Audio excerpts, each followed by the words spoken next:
네, 안녕하세요. 건파남 정수장입니다. 자, 이번 시간에는 도안 우미린 트리쉐이드 모집 공고 핵심 요약편 되겠습니다. 시간이 없으니까 바로 시작하도록 하겠습니다.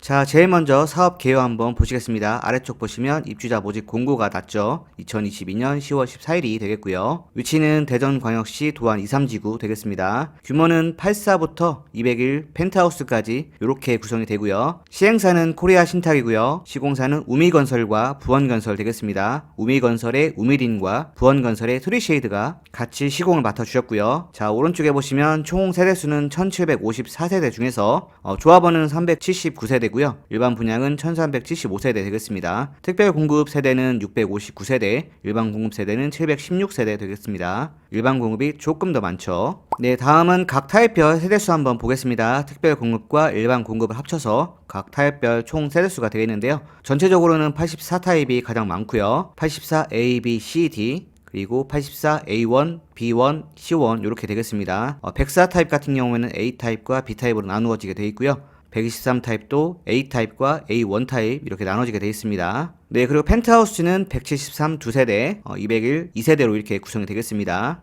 네, 다음은 각 타입별 평수 한번 계산해 보도록 하겠습니다. 저희가 타입으로만 얘기를 하니까 조금 헷갈리시겠죠? 이렇게 평수로 계산을 해드리면 주거 전용 면적하고 공용 면적 합쳐서 주택 공급 면적이 되겠고요. 여기에 0.302 하시면 각 세대별 평수가 나오겠습니다. 오른쪽 보시면 84 타입 이렇게 A, B, C, D로 이렇게 구성이 되어 있는데 각 타입별로 약간씩 차이가 있었습니다. 그리고 104는 42평대고요. 123은 49평대, 173 펜트하우스는 71.3평, 201 펜트하우스는 81.87평 되겠습니다. 네, 다음은 단지 배치도 한번 보시겠습니다. 가운데 쪽에 보시면 공공 보행 통로라고 이렇게 돼 있죠. 지구 단위 계획에 의해서 공공이 이용할 수 있는 통로를 이렇게 만들어 놓은 건데 이 공공 보행 통로로 인해서 왼쪽과 오른쪽으로 나눠지는 구조가 되겠습니다. 왼쪽은 101동부터 106동 이렇게 시계 방향으로 진행이 되고요. 오른쪽은 107동부터 111동까지 이렇게 시계 방향으로 진행이 되겠습니다. 네, 전체적인 단지 배치도를 보시면 동간 간격은 다른 아파트들에 비하면 조금 더 여유있게 빠진 편이 되겠습니다.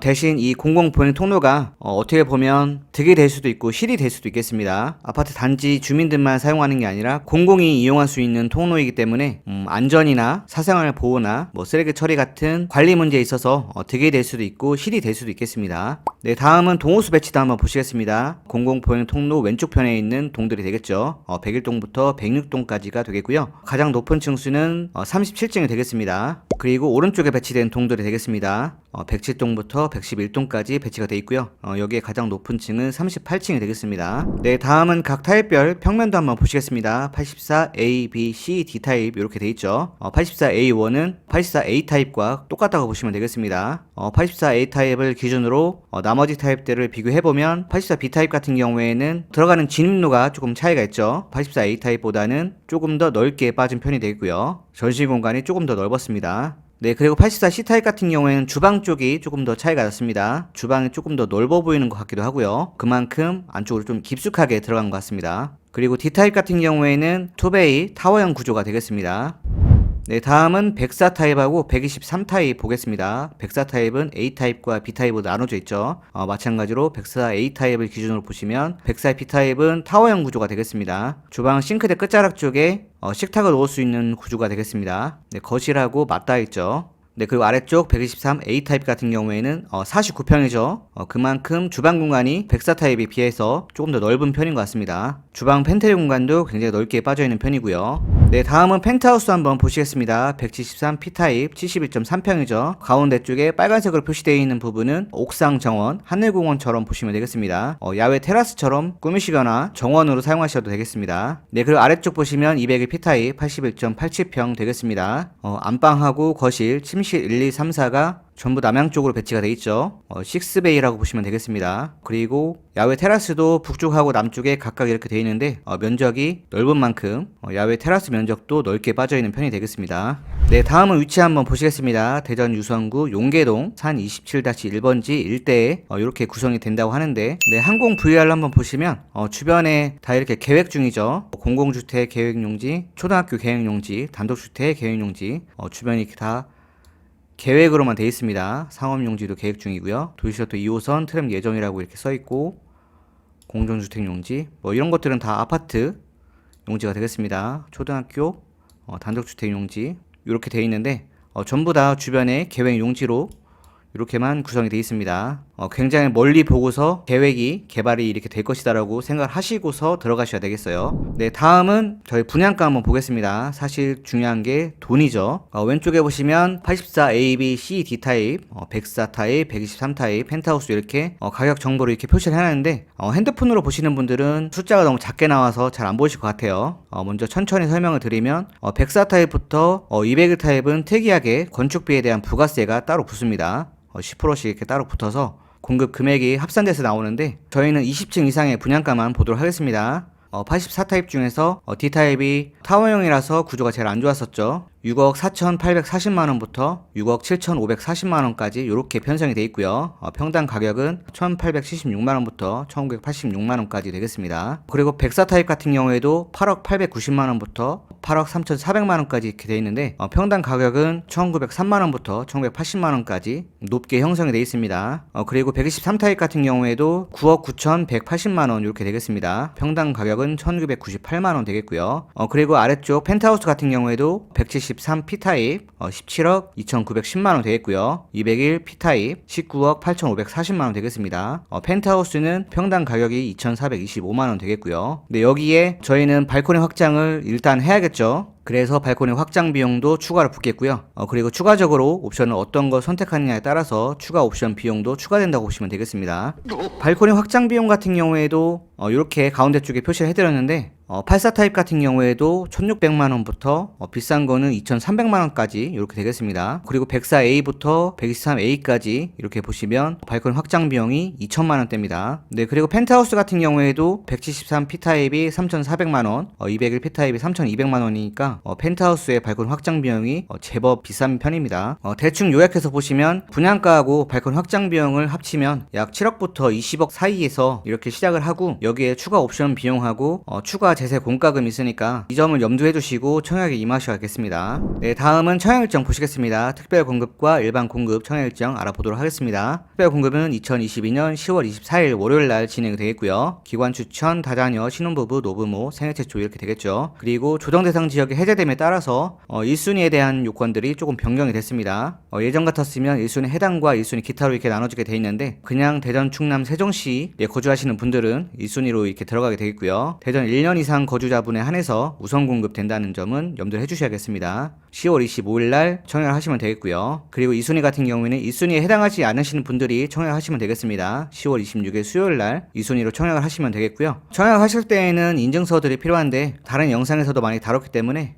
이 부분은 그냥 넘어가도록 하겠습니다. 네, 다음은 청약 통장 한번 보시겠습니다. 가입 요건하고 예치금 금액도 저희는 알아봐야겠죠. 특별 공급 같은 경우에는 6개월 이상 예치금이 충족돼 있으면 되겠고요. 1순위 같은 경우에도 조건은 동일하겠습니다. 그리고 2순위 같은 경우에도 가입만 돼 있으면 되죠. 네, 그리고 특별공급 같은 경우에는 신혼부부하고 생애최초 같은 경우에 소득 또는 자산 요건이 이렇게 들어가겠습니다. 그리고 노부모 같은 경우에는 세대주 요건이 들어가고요. 세대주만 청약하라는 얘기가 되겠죠. 네, 그리고 청약 예치금 같은 경우에는 이렇게 되어 있습니다. 대전광역시 기준으로 보시면 되겠죠. 대신 저희 같은 경우에는 중대형 평형으로 이렇게 구성이 되어 있기 때문에 혹시나 헷갈리실까봐 제가 이렇게 왼쪽에 적어놨습니다. 84 A, B, C, D 타입을 청약하실 분들은 250만원 정도 청약 중량 들어가 있으면 되겠고요. 네, 그리고 104A, B하고 123 A 타입 같은 경우에는 전용 면적 102제곱미터가 초과가 되기 때문에 전용 면적 135제곱미터 이하 700만원 정도 청약 통장에 예치금이 들어가 있으면 되겠습니다. 그리고 펜트하우스를 청약하실 분들 같은 경우에는 1,000만원 정도 예치금이 충족돼 있어야 청약하실 수가 있겠습니다. 네, 다음은 청약 요건 보도록 하겠습니다. 특별 공급 같은 경우에는 무주택 세대주거나 무주택 세대 구성원이어야겠습니다. 그 중에서 노부모는 무주택 세대주만 청약하실 수가 있겠고요. 소형주택이나 저가주택을 갖고 계신 분들은 유주택자에 해당이 되기 때문에 특별 공급으로는 청약하실 수가 없겠죠. 네, 그리고 1순위 같은 경우에는 85제곱미터 이하인 경우에 가점제하고 추첨제 이렇게 나눠지게 되어 있습니다. 가점제 40%하고 추첨제 60% 이렇게 되겠고요. 85제곱미터를 초과하는 타입 같은 경우에는 추첨제 100%로 진행이 되겠습니다. 여기서 가점제 40% 먼저 보시면 청약 가점제 적용 기준이 무주택 기간, 부양가족수, 입주자 저축, 가입 기간에 따라서 청약 가점이 있으니까 이걸 한번 확인을 해보시고 청약하시는 게 좋겠습니다. 네, 다음은 추첨제 한번 알아보도록 하겠습니다. 85제곱미터 이하 중에서 추첨제 60%에 해당하시는 분, 그리고 85제곱미터를 초과하시는 타입에 청약하시는 분들은 추첨제로 들어간다고 보시면 되겠습니다. 대신 추첨 주택 수보다 추첨 대상자가 많은 경우에 추첨 주택 수의 75%는 무주택 세대 구성원에게 배정이 되고요. 나머지 25%는 무주택 구성원과 1주택을 소유한 세대에 속한 자, 그리고 기존 소유주택 처분 조건을 승낙한 자에 한해서 25%가 배정이 되겠습니다. 그리고 세 번째 남원주택 같은 경우에는 1순위에 해당하는 자 중에서 입주자로 선정되지 않으신 분들에게 이렇게 적용이 되겠습니다. 네, 다음은 전체적인 과정들 한번 보겠습니다. 2022년 10월 14일 날 입주자 모집 공고가 났고요. 10월 24일 날 택배 공급, 10월 25일 날 1순위, 26일 날 2순위로 이렇게 청약을 해주시면 되겠고요. 당첨자 발표는 11월 3일이고요. 11월 5일부터 11일까지 서류 제출하시면 되겠고요. 계약 체결은 11월 14일부터 11월 18일까지 계약 체결을 해주시면 되겠습니다. 네, 계속해서 단계별 과정 보시겠습니다. 이번 단계별 과정 같은 경우에는 두 단계로 나눠서 설명을 드리겠습니다. 먼저 첫 번째 단계가 되겠고요. 84A, B, C, D 타입, 104A, B 타입, 123A 타입 중에서 2층 타입에 당첨된 경우에 한해서 이렇게 진행이 되겠습니다. 계약 체결할 때 계약금 10% 내주셔야겠는데요. 5,706만원부터 8,340만원 사이에서 내주시면 되겠고요. 여기에 발코니 확장 비용 10% 내주시면 되겠습니다. 168만원부터 228만원 내주시면 되겠고요. 그리고 2023년 5월 22일에 발코니 확장 비용 10% 더 추가로 내주시면 되겠습니다. 168만원부터 228만원 내주시면 되겠고요. 중도금 납부 같은 경우에는 1차부터 6차까지 진행이 되는데 발코니 확장을 할 때 중도금 대출 1차부터 시작이 되겠습니다. 중도금은 60% 진행이 되는데 이자 후불제가 되겠고요. 그리고 당첨자 발표일로부터 2025년 11월 3일까지 전매 제한 기간이고요. 이 이후부터는 전매가 가능하겠습니다. 대충 보니까 계약금 내고 발코니 확장 비용 내고 발코니 확장 비용 한 번 더 내고 1차부터 5차까지 이자 후불제니까 이렇게 진행이 된 다음에 중도금 대출 6차가 진행되기 전부터 전매하시면 되겠습니다. 그리고 나서 2026년 7월에 입주 예정이고요. 잔금은 나머지 금액이 되겠습니다. 1억 7,118만원부터 2억 5,020만원 사이에서 내주시면 되겠고요. 이때 발코니 확장 비용도 80% 내주시면 되겠습니다. 1,344만원부터 1,824만원 내주시면 되겠고요. 문제는 나머지 타입들이 약간 문제가 되겠습니다. 네, 계속해서 보겠습니다. 아래쪽 보시면 123A 타입 3층 이상에 당첨이 되신 분들, 그리고 펜트하우스에 당첨이 되신 분들 같은 경우에는 공급 가액이 9억 원을 넘게 되기 때문에 중도금 대출이 불가하겠습니다. 우선 왼쪽부터 보시면 계약 체결할 때 계약금 10% 내시게 되겠죠. 9,034만원부터 1억 9,854만원 내시면 되겠고요. 발코니 확장 비용 10% 내시면 되겠습니다. 228만원부터 320만원 사이에서 내주시면 되겠고요. 그리고 발코니 확장 같은 경우에도 2023년 5월 22일 중도금 1차 내는 날인데 이때 발코니 확장 비용 한 번 더 내주시면 되겠습니다. 그리고 가운데 쪽에 보시면 중도금 납부 1차부터 6회차까지 이렇게 써있는데 9억 원을 넘기 때문에 중도금 대출이 불가하겠습니다. 1차부터 6차까지 6회차에 걸쳐서 잔납을 하시게 되겠습니다. 에이, 건파람 장난하는 거지? 장난 아니고요. 입주자 모집 공금 한번 보여드리겠습니다. 네, 입주자 모집 공금은 전문이고요. 34페이지 위쪽에 보시면 공급 대금 9억 원을 초과하는 경우에 분양 보증 발급 대상에서 제외되어 중도금 대출 알선이 불가합니다라고 써 있습니다. 제가 실제로 분양 사무실에 전화해서 물어보니까 안 된다고 하더라고요. 그리고 아래쪽에 보시면 공급 대금 미납부 시 공급 계약서 조항에 따라서 연체료가 발생하거나 계약 해제 사유가 될 수 있으며 계약 해제 시 위약금이 발생하오니 이 점 양지하시기 바랍니다라고 써 있습니다. 네, 그리고 여러분, 이 중도금 대출 9억 원 초과할 때 중도금 대출이 안 되는 거는 지금 갑자기 딱 튀어나온 제도는 아니고요. 제가 뉴스 기사를 한번 보여드리겠습니다. 네, 가운데 쪽 기사 한번 읽어드리도록 하겠습니다. 정부는 2016년 7월 분양시장이 과열 양상을 보이자 9억 원 초과 고가 아파트에 대한 허구의 중도금 대출 보증을 제한했다라고 써 있습니다. 지금 정부에서 나온 게 아니라 2016년 정부 때 규제가 나온 겁니다. 그래서 9억 원 초과 아파트는 중도금 대출이 제한이 됐어요. 그럼에도 불구하고 다른 기사 하나 더 읽어드리겠습니다. 위쪽에 보시면 이런 탓에 서울에서도 분양가가 높은 단지는 시행사 자체 보증을 통해 중도금 대출을 알선하고 있다라고 써 있습니다. 지난달 청약을 진행한 하나포레나 미아가 그 사례다. 이 단지는 분양가 9억 원이 넘는 일부 타입에 대해 자체 보증으로 중도금 대출을 알선하기로 하고 분양가에서는 9억 원까지는 40%, 9억 원 초과분은 20%까지 대출을 허용했다라고 써 있습니다. 여기 같은 경우에는 코리아 신탁 시행사하고 시공사가 우미건설하고 부원건설이죠. 여기에서 자체 보증을 해준다면 중도금 대출 알선도 일부 가능할 수도 있겠는데 입주자 모집 공고문에는 우선 안 된다고 써 있습니다. 자, 다시 본론으로 들어와서 혹시나 분양권을 전매할 생각으로 아래의 타입들에 도전을 하실 경우에 계약금도 내셔야 되고 발코니 확장 비용도 내셔야 되고 중도금도 1회부터 5회차까지 잔압하신 다음에 6회차 전부터 전매가 가능하겠습니다. 그리고 나서 해서 2026년 7월에 입주 예정이죠. 이때 잔금 30% 2억 7,102만원부터 5억 9,562만원 사이에서 내주시면 되겠고요. 발권 확장 비용도 80% 내셔야겠죠. 1,824만원부터 2,560만원 사이에서 내주시면 되겠습니다. 네, 끝으로 말씀을 드리면 제가 커뮤니티나 호객노노 댓글 같은 것들을 종종 보는데 이런 얘기들이 많더라고요. 분양가가 매우 비싼데 메리트가 있나? 어떤 분들은 미래가치를 봐야지, 니넨 하지마 나만 할게, 이런 얘기들을 써놨더라고요. 근데 중요한 건 저도 믿지 마시고요. 다른 유튜버나 블로거나 부동산 사장님들 얘기 듣고서 이렇다 저렇다 판단하지 마시고, 결국 여길 청약해서 득이 될지 실이 될지는 여러분들이 직접 겪어봐야 아는 겁니다. 여러분들이 총대를 매야 되는 거기 때문에 여러분들의 판단 하에 선택과 집중 잘 하셔서 진행하셨으면 좋겠습니다. 그리고 청약하기 전에 궁금한 점은 꼭 분양사무실에 전화해서 물어보시면 되겠습니다.